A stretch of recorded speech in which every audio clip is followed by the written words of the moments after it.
जय श्री कृष्णा। प्रिय दर्शकों, भाई और बहनों, एस्ट्रो चर्चा में आपका स्वागत है। मेरा आपको सादर नमस्कार। इस वीडियो में हम चर्चा करेंगे जो मकर लग्न के व्यक्ति अर्थात कैप्रिकॉर्न एसेंडेंट हैं, उनका अक्टूबर माह कैसा गुजरेगा, एक संक्षिप्त पर चर्चा करेंगे। आपके लग्नेश अर्थात प्रथम भाव के स्वामी होते हैं शनि देवता, जो कि तृतीय भाव पे गोचर कर रहे हैं वक्री अवस्था में। ये एक अच्छी स्थिति है। शनिदेव का तृतीय भाव पे गोचर करना अच्छा होता है और आपको अपने प्रयासों में सफलता मिलती है। और शनि देवता यहाँ पे आपके सारे प्रयासों को सफल बनाने की कोशिश करते हैं और वक्री अवस्था में है, इसका मतलब पुराने रुके हुए कार्यों को पूरा कराएंगे। आप पीछे जो काम छूटे हुए हैं उनको भी साथ लेके चलिए और उनमें से आपके कुछ काम जरूर पूरे होंगे। और द्वितीय भाव के स्वामी भी शनि देवता ही हैं, तो धन संपदा बनाने के लिए, money in hand, bank balance के लिए शनि देवता का ये गोचर बहुत इंपॉर्टेंट हो जाता है।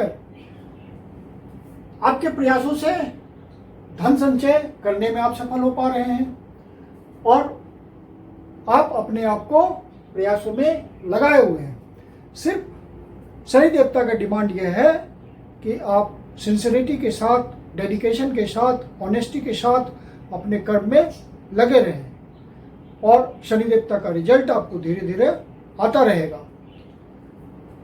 फिर राहु देवता द्वितीय भाव में गोचर कर रहे हैं, तो द्वितीय भाव आपकी वाणी का होता है, आपके कुटुंबजनों का होता है। तो कुटुंबजनों से अपने व्यवहार को बहुत ही सम्यक रखिए और साथ में कोशिश कीजिए कि वाणी के थ्रू किसी को किसी तरह का नुकसान ना पहुंचे, संबंध खराब ना हो, अन्यथा आपको परेशानी होगी।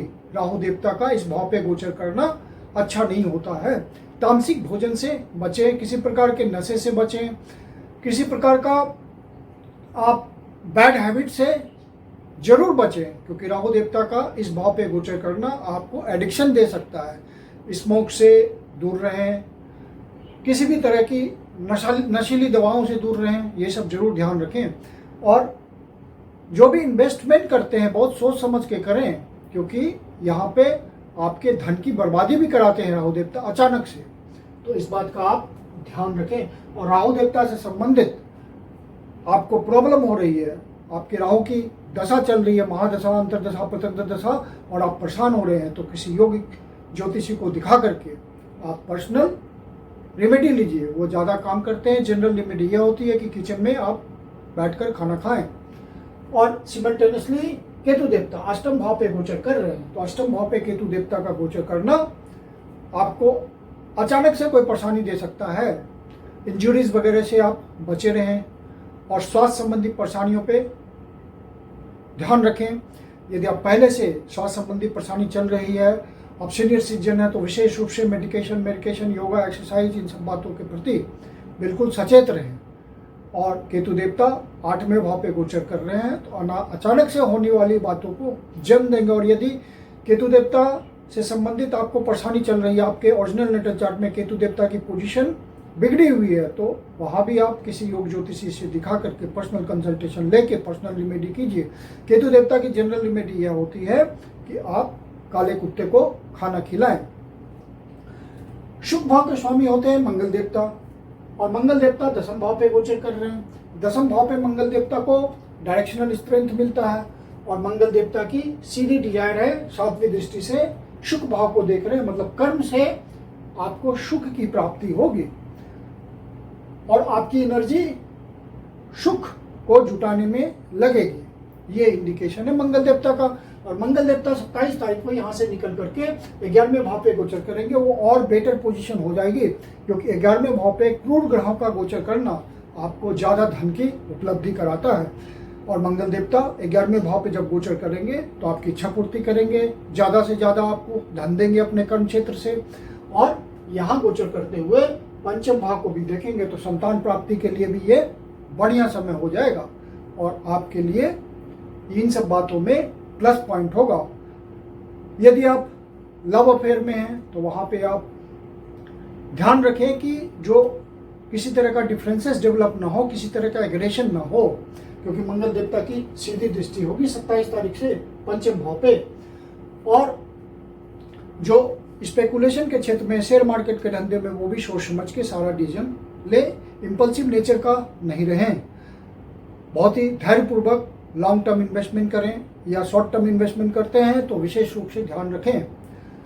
और इस भाव के स्वामी अष्टम भाव पे गोचर कर रहे हैं, तो ये भी एक ध्यान देने वाली बात है कि आप जो भी डिसीजन लेते हैं वहां आपको विशेष रूप से ध्यान रखना है। और इस पंचम भाव के प्रोफेशन से आप जुड़े हुए हैं तो ये आपके लिए अच्छा है, क्योंकि अचानक से आपको कोई नई उपलब्धि भी हासिल हो सकती है।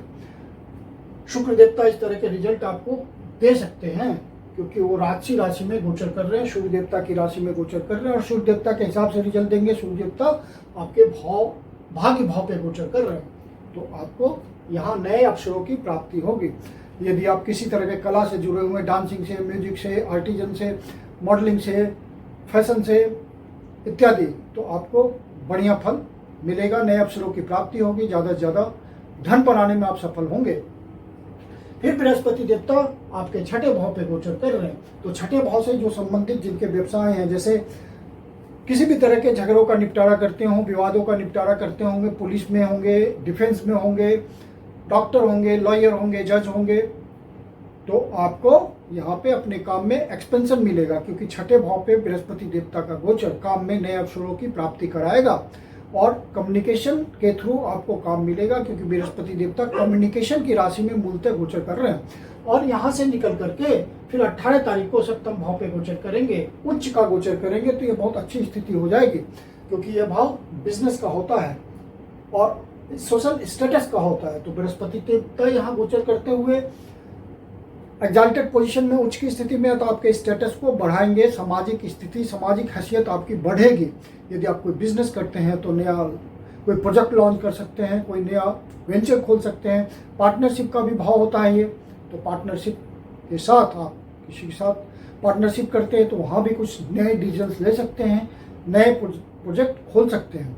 और यदि आप पब्लिक इंटरेक्शन में रह करके अपना काम धंधा करते हैं, मतलब लोगों के बीच, जनता के बीच रह करके आपका काम धंधा है, तो वहाँ भी बृहस्पति देवता आपको स्टेटस उठाएंगे, नए अवसरों की प्राप्ति कराएंगे। तो बृहस्पति देवता का गोचर अच्छा हो जाएगा।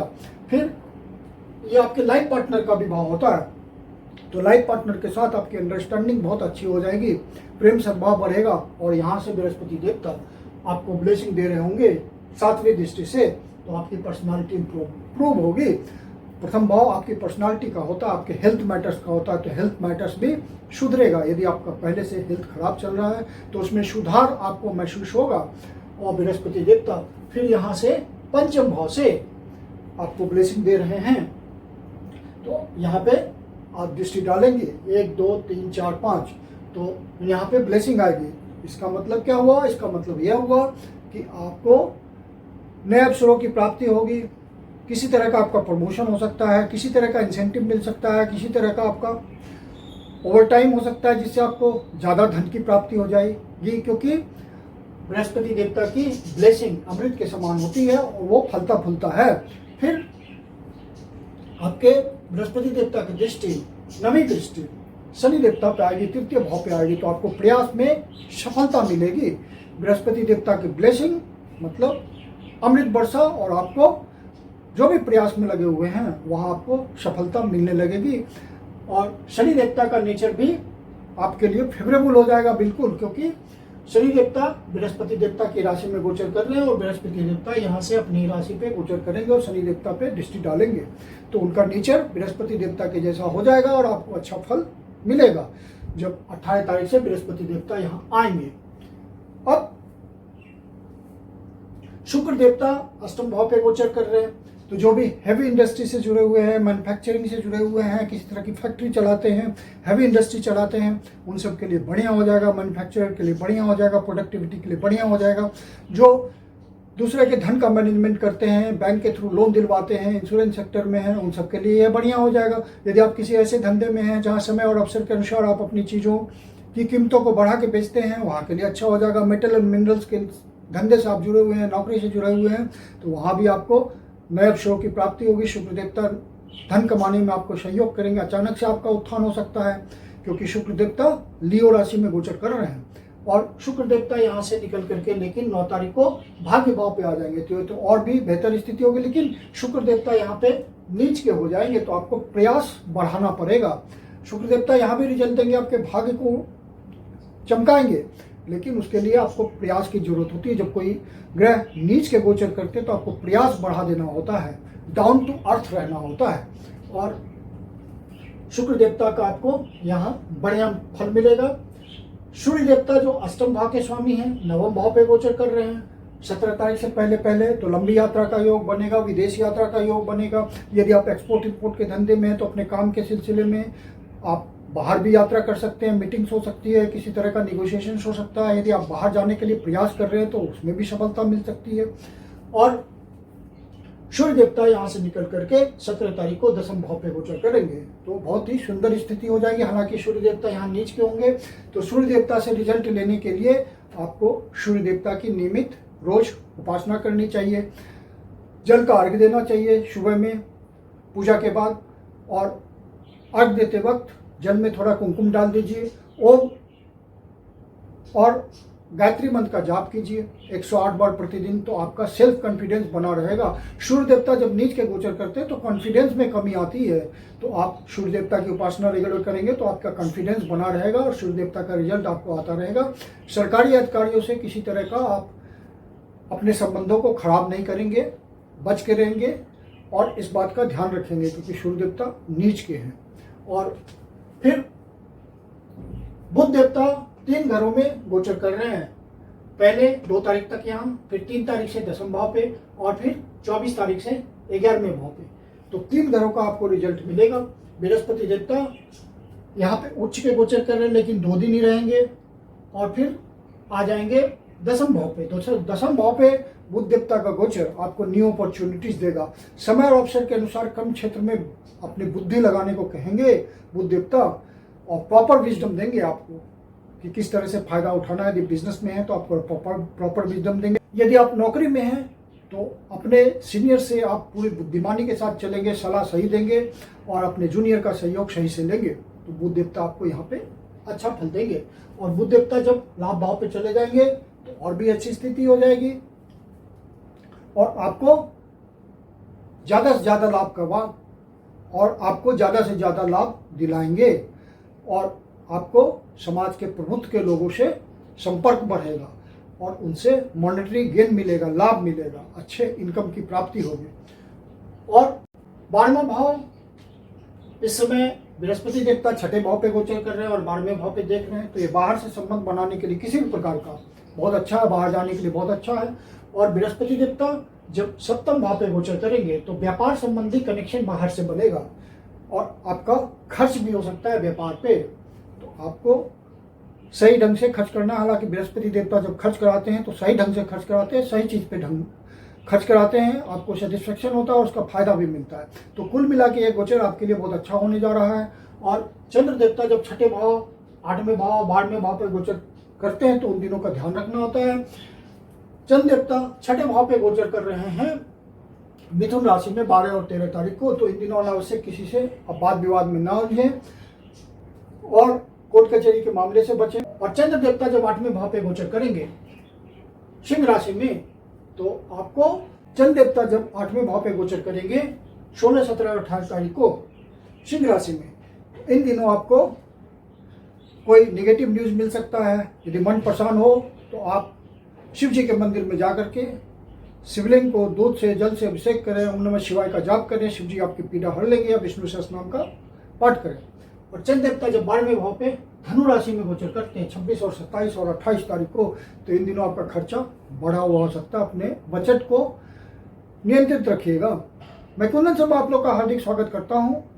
यदि आपके जीवन की कोई समस्या है, पर्सनल कंसल्टेशन लेना चाहते हैं ज्योतिष के माध्यम से, तो आप पर्सनल कंसल्टेशन के लिए बुकिंग कर सकते हैं। बुकिंग के लिए व्हाट्सएप नंबर है 9212224958, आप इस पर बुकिंग कर सकते हैं। मेरी अपनी कंसल्टेशन शुल्क होती है।